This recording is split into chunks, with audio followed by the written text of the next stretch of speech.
Hello, ladies and gentlemen, boys and girls, children of all ages. It is me, Duke CT, and man, what a week it has been.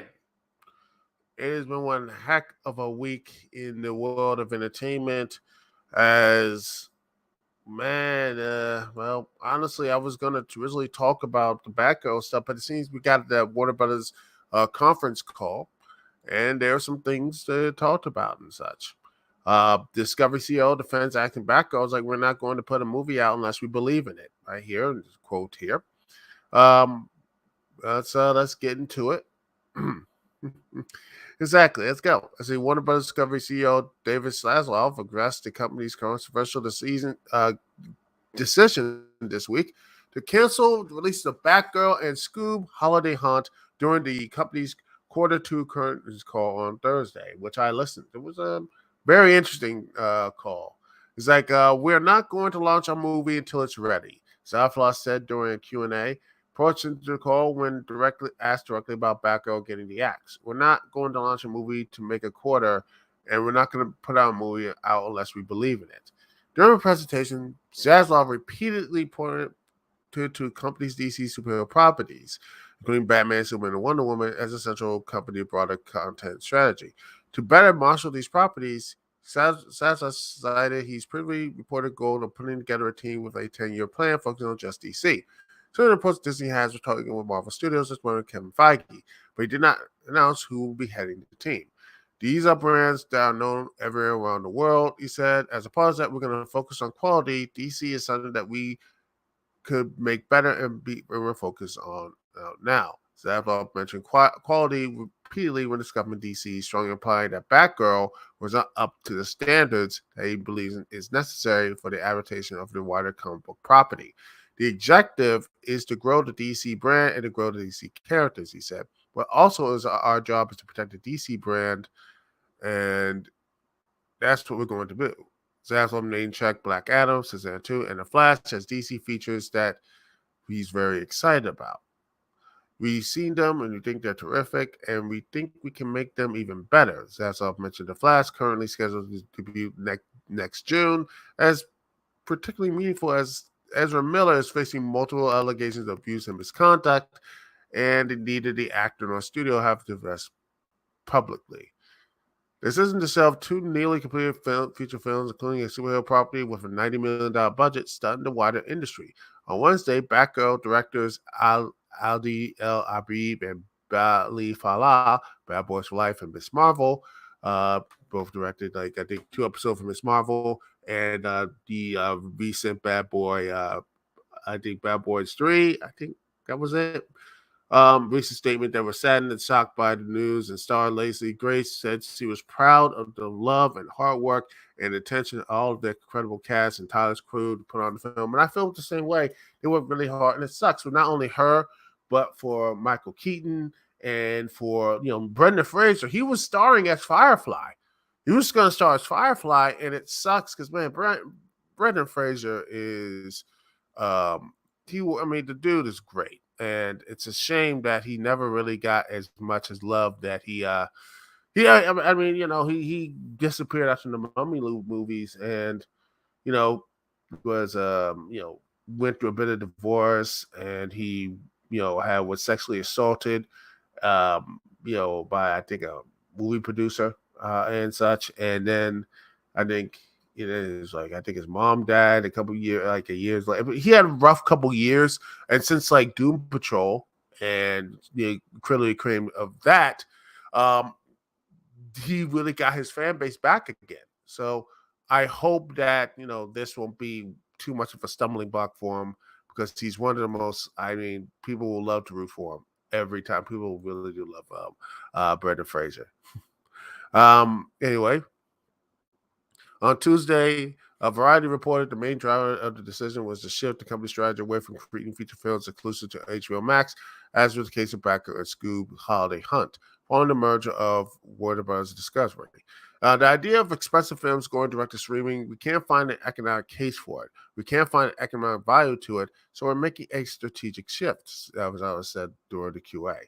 He also addressed the shift during his opening remarks according to earnings call. We fully embrace theatrical as we believe that creates interest and demand, provides a great marketing tailwind, and generates word of mouth buzz as films transition to streaming and beyond. We have a different view on the wisdom of releasing, directing, and shooting films, and we have taken some aggressive steps to course-correct the previous strategy. During the presentation, CFO Gunnar Whitefield cited the strategy by the previous leadership at Warner Media, namely Jason Keller and Aaron Saronoff, to bankroll select-directed HBOMax film as lacking sufficient support to sustain. He cited the Wonder Twins movie, which was in pre-production, and the newly created Batgirl and Stu Scoob Holiday Hunt as examples of streaming films that do not fit his strategic approach. Weintraub said to cancel those projects was a difficult decision, but the company is committed to being disciplined about the framework that guides our comfortable investment for maximum return. The trade losses from canceling films, the company said to take a tax write-off on movies, citing a shift in strategy in the wake of the merger, but the strategy was not addressed during the earnings call. Okay. Let's see. Let's see. Well, anyway, speaking of that, let's talk about as HBOMax as a whole. Let's see where get the stuff here.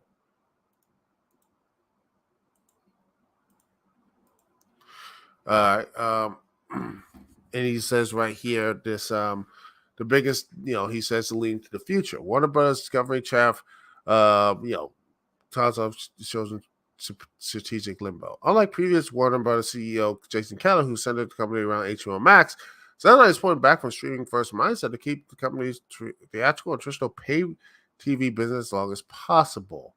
So Zappos on Tuesday reiterated his stance.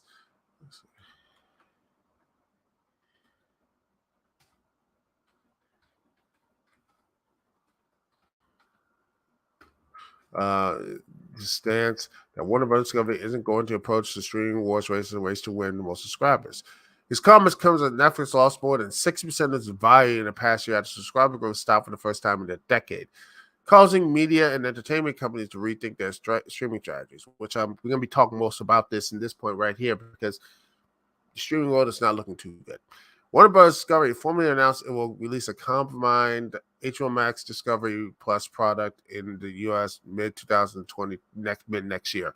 So mid next year, I can finally sit back and finally watch. I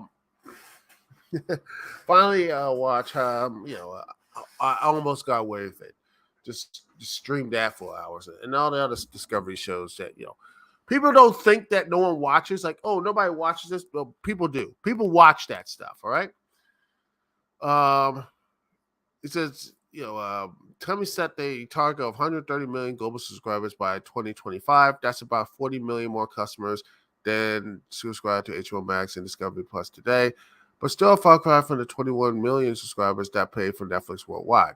Sullivan made a point to say he's a believer in both movie theater releases and longevity of traditional TV as a cash generator and great business for us for many years to come. During this company's second quarter earnings conference call on Thursday, but he's also committed to spending significantly more on HBO Max and adding Discovery programming to the streaming service. Keller made waves during the pandemic by putting his entire 2021 film slate on HBO Max at the same time movies hit theaters. While that turned out to be a temporary move, Keller later stood by the transition as simply the first to shift. The former CEO says, as quote, history is already looking at it quite favorably, Keller said in an interview with Deadline. It worked. We're the first over that wall. Zappos on Thursday, today, in stark contrast, made a point to emphasize the importance of theatrical release for big budget movies by scrapping Batgirl this week, which Keller had taken to launch directly on HBO Max. Launching expensive movies directly to streaming does not make economic sense. That's what said Batgirl cost $90 million to make. Our conclusion is expensive direct-to-streaming movies in terms of how people are consuming them on that platform, how often people buy a service for them, how they get nourished over time is no comparison to what happens when you launch a film in theaters. This idea of expensive films going direct to streaming, we can't find an economic value for it, and so we're making a strategic shift. It's not Zappos' first reset during his tenure. Kind of also pushed the launch of CNN Plus, a $300 million effort to give CNN a digital streaming strategy. Some of the Batgirls, decided to kill the streaming service before it got a chance to prove itself as successful. And honestly, a really good decision because, quite honestly, no one really cares about CNN and buying CNN. Wait, what shows, what things can they have? I can just sit back and watch CNN there on, they're still live streaming news and everything for free or whatever. And honestly, I can have news come directly to my phone with like Google News or, AP Wire or anything else that wouldn't cost me like extra $5 or whatever. So yeah, I don't think CNN Plus was a brilliant idea. In fact, it was a terrible idea and a waste of money. And Zanla said Thursday he believes the strength of live news is on traditional pay TV rather than streaming. That's just CNN live program won't be going to HBOMax and Discovery Plus product when it launches or anytime soon. We see live news as critical to the linear pay TV service. Zaslav said, choosing to push HBOMax while also trying to slow the decline of box office and linear pay TV is a juggling act. But it's also applied to modern media CEO. Moving too far into the future cannibalizes cash flow positive businesses. It may not be strategically clean, but it's the hand that Zaslav excuse me. But it's the hand Zaslav is choosing to play. I've been around a long time, Zaslav said, and that he hung around with former General Electric CEO Jack Welch when he led NBC Universal, where Zaslav worked. Broadcast was dead in the 90s, or that's what people said. But in the end, the reach and the ability to drive advertising product was that kept it alive. We're big believers in overall reach, and we think that's going to help us. And honestly, I think probably smart, because quite honestly, you look at what's going on. With, for example, you see, stuff like Peacock and such. Which, by the way, let me see the streaming wars thing. Then let's see if I can find the stuff. Let me just see if I can find the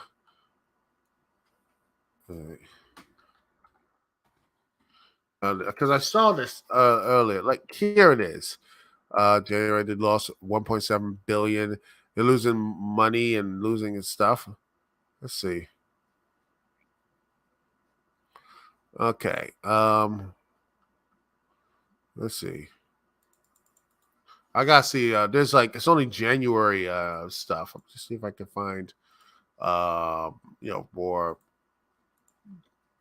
See more. Let's see. Let's see. Here it is. Right here. We just saw this at TechCrunch. Yeah. Just accept this. Just go. I just want to read the article. Here we are. Okay. It's just let me just get this stuff here. Let me just stop sharing this thing. And let me just share here. Peacock. Once again, this is again by Peacock has stayed flat at 13 million, and the losses have grown 46 million. The Peacock, the streaming service Comcast Universal, NBC Universal, ended the second quarter with 13 million paid subscribers. Parent company Comcast reported this morning in the first quarter there are 13 million paying subscribers out of 28 million monthly accounts. Let me repeat that. Let me just put this right here. In the first quarter of the year, there were 13 million customers out of 28 million monthly active accounts. This is a huge loser, and this actually has no growth. Peacock is basically it's been running on fumes for a long, long while. And it says right here, it's revealed a loss of Peacock run at 466 million. Adjusted loss from last year, they lost 363 million. And now Comcast shares has declined 6% in pre-market trading, and losses exactly it's 8% year overall increase. But the company is trying to beg the shareholders not to bail on this. And honestly, if I was a shareholder, I would have probably left. The shareholders the streamer, which house has a free ad supported tier, had a very strong first quarter that was driven by a variety of extraordinary programming. They're just really they're trying so hard to spin this, trying to put lipstick on the pig and such, but it's not working. It's not working. And this right here is one of the problems here, ladies and gentlemen. is that these streaming companies, it's stalling, and and Netflix is going down. I mean, 13 million paid subscribers. Really, look at this: 13 million paid out of 28 million. And is this success? This is NBC Universal's a huge company, one of the biggest companies out there, and they can't get people to go to their streaming service. I mean, they said one of the company did not. It says right here back in April, they just only 4 million paid subscribers edition were largely thanks to the Super Bowl and the ranging so gimmicks. Nothing is tangible. There is nothing tangible for Peacock owners and such.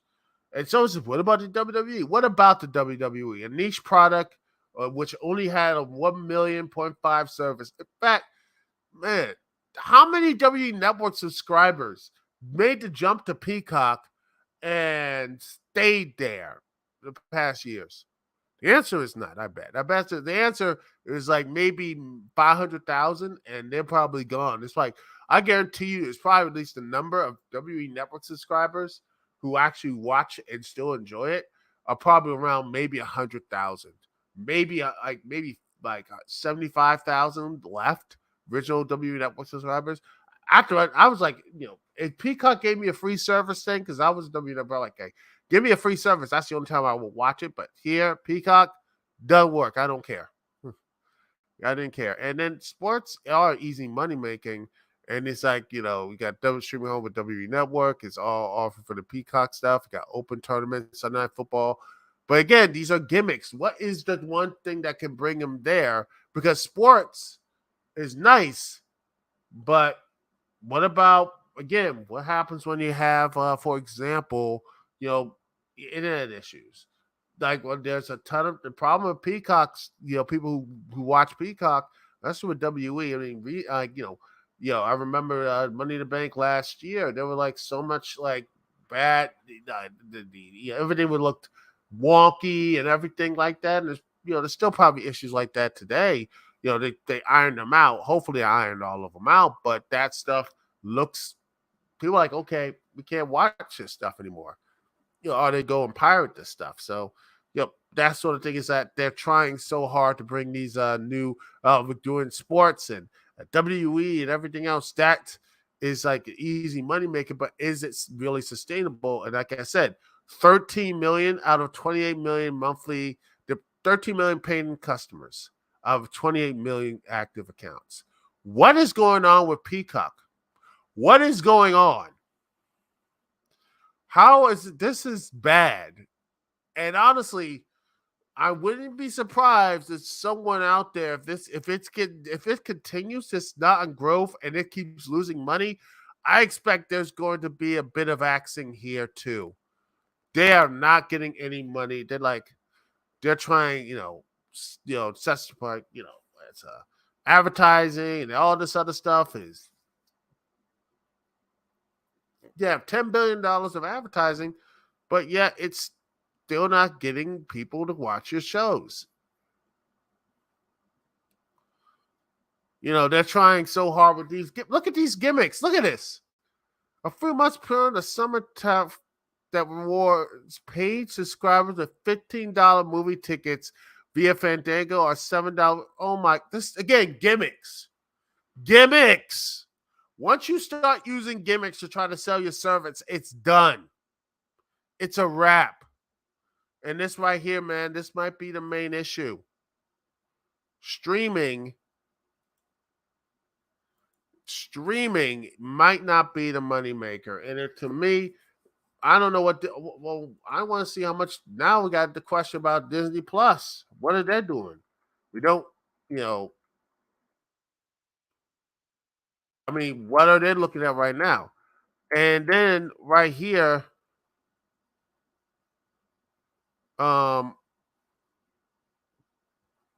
mean, they're using they're getting stuff, but now supposedly, let me just look at the right here. This is a very interesting article.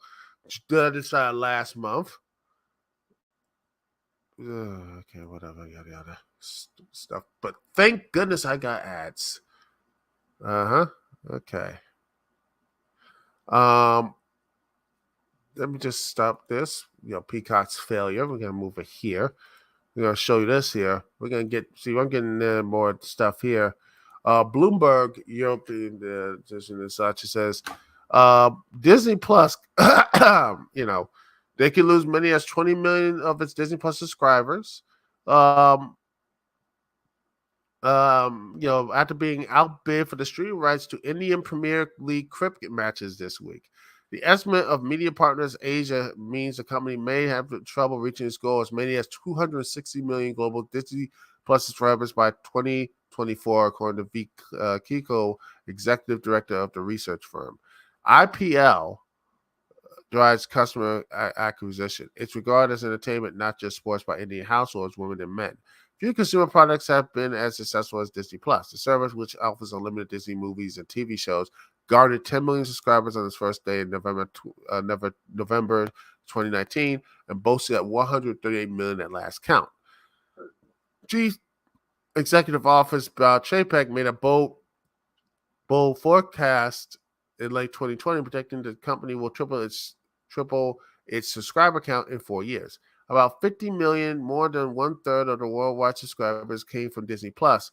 Hotstar, a product offered in India and other South Asian nations, and cricket has been a big driver of that. For months, investors have been debating whether the company will have to lower its forecast. The drumbeat after a weak quarter last year, after Netflix Inc. recorded its first subscriber loss in a decade in April.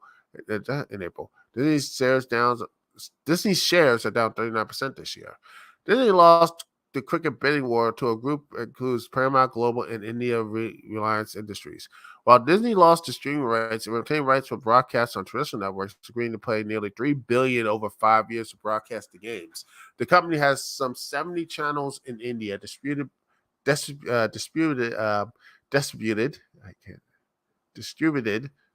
distributed by cable and satellite TV operators. In a statement Tuesday, Disney said it can still use those traditional channels to promote Disney Plus Hotstar. We have disciplined bids with a focus of long-term value, the company said. Subscribers to Disney Plus Hotstar pay only $76 a month on average for the service, versus a standard fee of $8 a month in the U.S. for Disney Plus. That's $80 revenue or less than $500 million, making it hard to justify the highly year IPL right fees.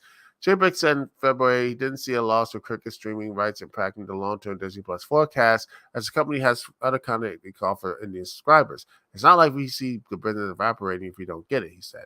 Some analysts see an opportunity for the company to change its guidance with the cricket loss. It's important for Disney to use IPL to reset expectations to the more manageable range, Barclays analyst Keenan Vaneskar wrote in a research note Tuesday. A lower forecast may not have much impact on the stock at this point, he wrote, because investors are already factoring in that likelihood. Disney shares rose 1.7% to $9.79 at 9:53 a.m. in New York, where they had slid 39% this year through Thursday. Disney didn't comment on the subscriber guidance Tuesday. It usually does that during quarterly earnings and other events for investors. And looking at this, I'm not seeing much, by the way. Let's see a lot of positive stuff, ladies and gentlemen, but nothing there. I don't see anything there. It's very interesting. And now we had asked this question. The question now is that maybe streaming isn't the biggest, is streaming important? Is streaming really the future? Is streaming going to be the actual thing that will bring people, to bring these companies to the promised land? Netflix has pretty much, killed off its own thing. I mean, Netflix, when you think of Netflix original, it used to be like, well, this could be good. Now it's like, oh my gosh, get that thing away from me. Netflix doesn't have that type of, because it just greenlit everything, and now that name means garbage. With David Zaslav, what he's doing is probably what he sees. He doesn't want HBOMax being. He doesn't want HBOMax basically being this hacky, just you can fit anything up there. It's quality, not quantity. And that's that's hurting Netflix in the in the bum right now, and they're cutting off stuff as well. And even though and it's really messed up that Netflix is just looking not really. They need to maybe they need to start reeling in because I heard in their animation departments. And heck, Warner Bros. Discovery is doing the same thing as well, cutting down their animation stuff as well.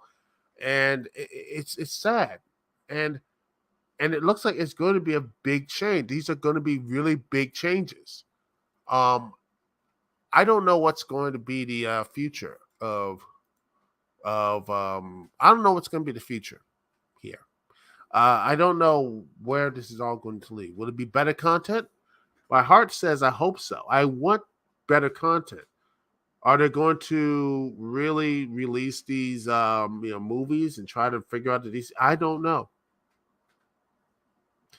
Are they going to is this going to be basically used in other? I think they're going to start cutting stuff as well and other things. I wouldn't be surprised if this streaming and this stuff is getting cost, because again, people are like, well, Marvel and still make money. Well, MCU is not looking too good. I'm not saying they're woke and they're going, but no, it's just like the problem with the MCU right now and everything else is like they get that one big hit week and they just decline and everything, which problem with movies altogether. They had that one hit week and then they just declined like 68 and everything else. I mean, the last movie I think that had like a significant number one status, and because that sort of thing. I remember with Batman, I'm not that, but Spider-Man, No Way Home, and everything else. Just that's to me that that was felt like memorable stuff. While you have the MCU, you have just things that just not as memorable, not as memorable and everything. Because I look at something like Miss Marvel, which is not getting. Just see.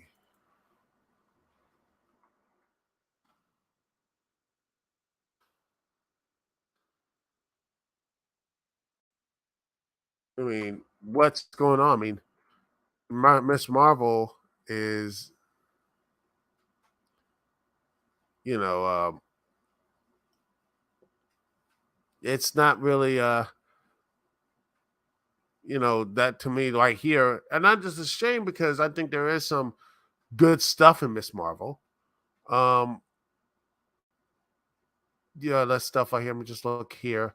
But share this thing. I mean, regardless what you think of it, just to me, it's heartbreaking to people who really put work in everything else about it. Is that Marvel has rave reviews, but no one's really connecting with the character, which is a shame. There's a lot of these movies, and yeah, I mean, most Marvel had like opened to 750,000 households. Loki had 2.5. Moon Knight had 1.8. You see, right here, there's no one there watching. Why isn't the audience watching and keeping there? And heck, it's connected to Captain Marvel, which got $1 billion in the box office. What is going on? And I don't know what is the solution there? I don't know what it is. Maybe it is the racist stuff like. I'm like, I don't know. And maybe it is. Maybe people just don't want to watch. They don't really know. But hey, the young people are watching. I mean, the households with Black and Hispanic and Asian are watching higher rate than the rest.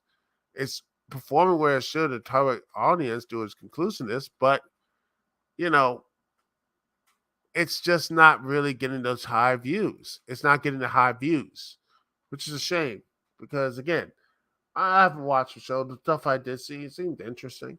So I think that maybe I don't know what it is that Marvel. I think the problem is maybe they just feel, it feels like the characters maybe does have a connection with the older fan base and such. It does have a connection, which is it just I don't know. It just was it good, bad, or whatever. Just I don't know why it doesn't have that connection, with the audience and everything.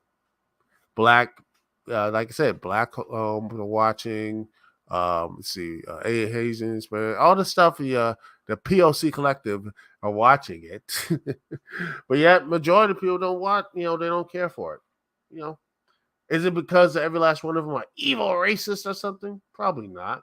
Maybe they're just, they just hit burnout with the MCU. They're just like, well, maybe they'll come back around to it. I think that's one of the main reasons. I think there's just MCU burnout, and the fact you have this whole VFX stuff that's coming out from around that and such. That's VFX artists are really just overworked, and they lay in the figure at Marvel. So I think that could be frustrating of that too. I mean, I think they had She-Hulk people. She-Hulk had to say talk about the VFX artists and say how good their work and everything else. I mean, I don't know if it's gonna hurt She-Hulk, but maybe people are just gonna be like, they're just gonna be so tired of that, like they're tired of seeing VFX artists not getting work or whatever, without getting paid for the work. They're getting angry at the huge mega corporation Disney. Maybe let's just stop watching. Who knows? But this is again I mean, who knows? Maybe there is some things more talk about this, but people who are smarter than me, if you are, tell me why this is happening. Why is no one watching? Or why is no one watching Peacock? Why is no one subscribing to stuff? Why do you believe that, this is like, David Zaslav believed that no one's going to be like Batgirl was really going to be terrible? Who knows? Well, I want to leave that to y'all, ladies and gentlemen. Leave that to the people. Leave some in the comment section below. Anyway, we're going to take a small little break. And when we come back, ladies and gentlemen, we are going to be talking about AEW. Well, that connects to Warner Brothers and Discovery. About the new talent, their new talents. And we'll be right back. Right? New talent relations stuff, by the way. We're going to talk about that. We'll be right back right after this.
And we are back. Thank you so much for joining me.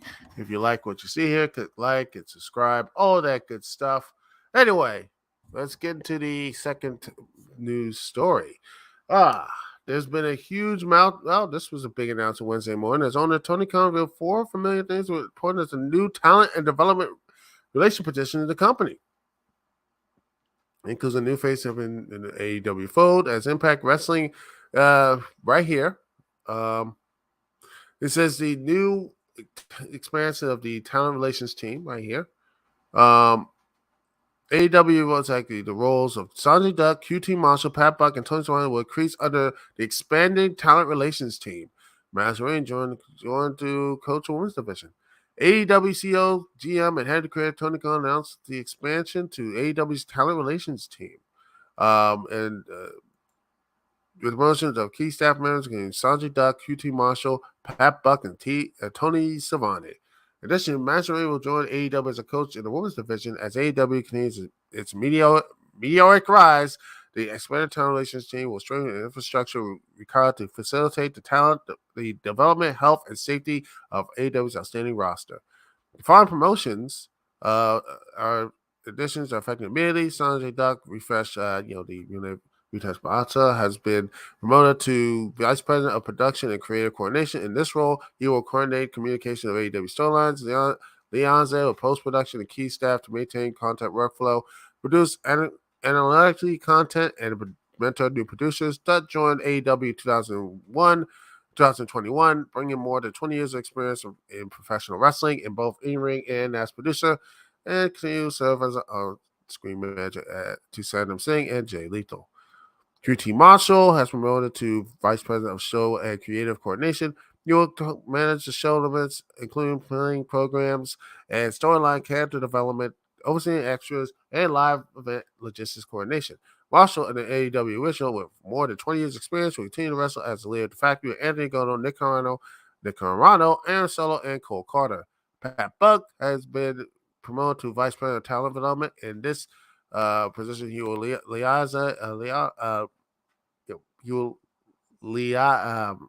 can't pronounce that word, liaison with talent and production, oversee all coaches, provide input on matches and promos, and lead talent relation teams. Buck brings nearly 2 decades of experience in serving wrestling talent as a trainer, producer, and promoter. Tony Schiavone has been promoted to senior producer and special advisor to talent. In this capability, he will work directly with talent as part of talent relation team. Schiavone is one of the most AEW's most tenured members with nearly 40 years experience and such. Madison Rain will join AEW as a coach in the women's division and kick off a new role tonight in the hometown of Columbus, Ohio.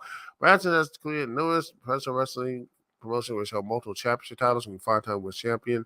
Some more than 15 years of experience professional wrestling, and is a proud mom to a daughter. Crystal Dance, an AEW original who brings more than 30 years of industry experience, will continue to serve as manager of talent relations. Talent relations team will also bring in close contact with AEW legal and talent resource team led by Marcus Staley, Chris Peck, and Megan Pakara, who help support the physical and mental health, safety, and security talent. AEW is committed to supporting talent beyond the ring and offers access to world-class physicians, trainers, and mental health clients.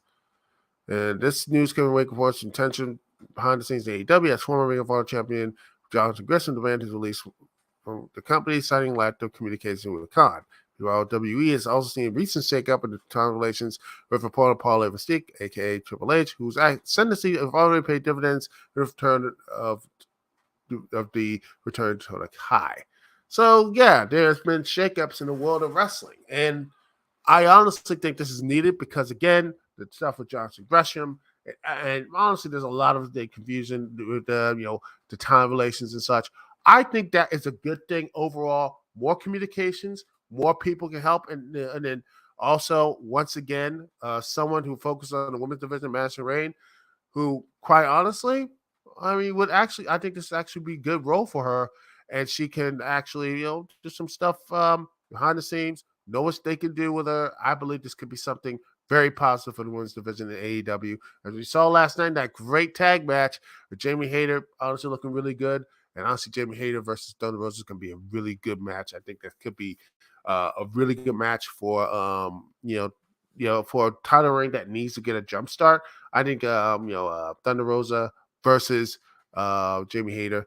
I wouldn't be surprised if this should be a fatal 4-way match leading up to it.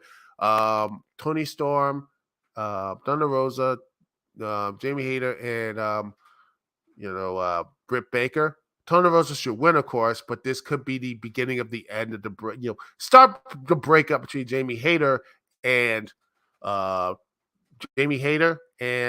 Britt Baker. That sort of thing.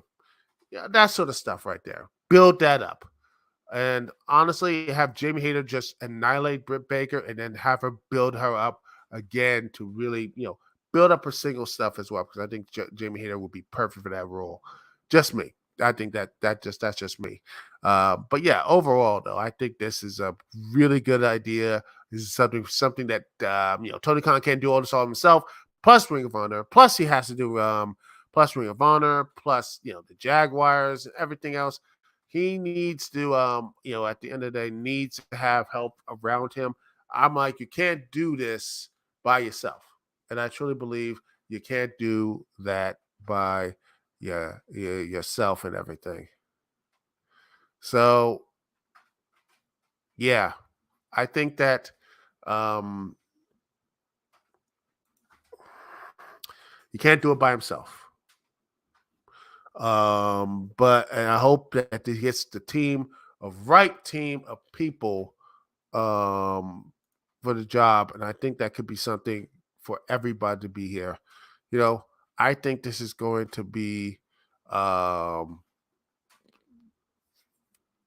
something that will make AEW better. A team, you need a team of communications and new ideas show up. Trust me, I think at the end of the day, that will be I think that will be the best way for the AEW to grow. and everything else. But that's just it. That's just me. And honestly, I hope we could. I hope the best for AEW. Hope the best WWE. Hope they fix everything else. But you know, I'm not really feeling that because hey, I don't trust Hunter. I don't trust Paul. I don't trust those guys until they gotta show me. Because after one Raw, I'm like, no, they gotta be a couple months. Because I am still going to see if I can still go to WrestleMania. I'm still on that path of WrestleMania. I'm still on that path to WrestleMania, ladies and gentlemen. And let's see what happens. I can't wait to see it. It looks like it could be a very interesting trip to WrestleMania. If not, well, I might be going there, but just for the indie shows, because that's because I want to see WrestleMania. See the first Triple H ran WrestleMania. And that's it for the show. Thanks for watching. Thanks for being here. This is Duke CT.